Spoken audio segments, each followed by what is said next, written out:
Hey everybody, it's Matt One Shoe Shoe at Upright Health, and I'm here with Vincent One Shoe Do.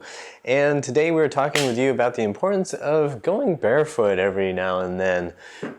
This came up because we had a client actually bring his mom all the way from Nepal to see if we could show her some exercises that could help her with her hips, help her with her lower body in general. She likes to walk every day. She walks around town all day long. So she had a little bit of a limp, and her son wanted to help her and get her to learn a couple different exercises that would help her get better lower body control and awareness.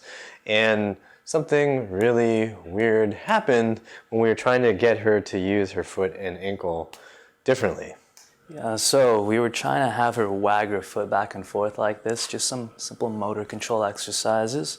But what would happen is her entire body would move around the ankle instead of the ankle moving. Yeah, so we'd say like, do that wag, and then she'd move the whole thing, right? She'd move the whole leg or her whole body.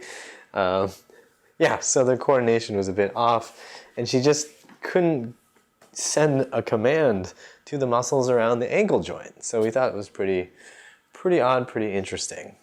And then you had another experience with somebody with squatting, right? Yeah, squatting, yeah. So he was squatting in running shoes, and his lateral hip muscles were not firing. I mean, you could feel them a little bit, but they just weren't consistently stabilizing everything here. And then one day I was like, okay, let's just try squatting without your shoes. Really try to feel the bottom of your feet gripping the floor. And we tried that, and bam, everything here just lit up without doing anything else. So how much time had you already been squatting or having him squat with the shoes on? Had it been like a couple weeks? It'd been about a month, but twice a week for a month. And just making that change suddenly? Yeah, that was it. It was like a light bulb moment. Okay, so if you think about this, if you were to, for example, hurt your foot so that your foot no longer functions properly, you would definitely affect the way you use the rest of your lower body. That whole leg, like if I hurt my right foot, the whole leg would start to change the way it moves in my stride, in my sport, whatever it is.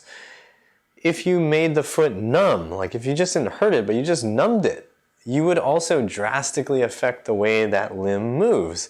So when you're putting a shoe on and you're completely numbing your foot, you are affecting the way you're able to recruit muscles and the way you will recruit muscles all up and down the leg and up into the hip. Once you've affected the hip, you've affected everything, right? You've affected your spine at that point, rib cage position, shoulder position, all of that can be affected just by making your foot have to live in a cramped up little box. So as Asians, we tend to go around in our houses with no shoes. So that's a habit that we're lucky to have. It's one that maybe you could try out if you're not already barefoot in the house. It might be a good idea to help you get better activation and coordination of all the muscles, not just in the foot, but all the way up into the hip. Yeah, but definitely ease into it, because we hear a lot of people who transition to barefoot shoes and then they go running or whatever, and then they blame their issues on the shoe when it's really, well, you're just not used to using your foot that way, so you got to retrain it. Yeah, that's a really good point. So you want to ease into it. You don't have to be super gung-ho. Definitely ease into it. Give yourself some time. Maybe, an hour with shoes, an hour without shoes, and then next day, maybe an hour with shoes, and hour and a half without shoes. Just gradually get your body used to being able to feel properly with your toes and your feet, and then see what happens. You'll probably be pleased. We think you'll be pleased as your body comes back alive and your foot comes back alive.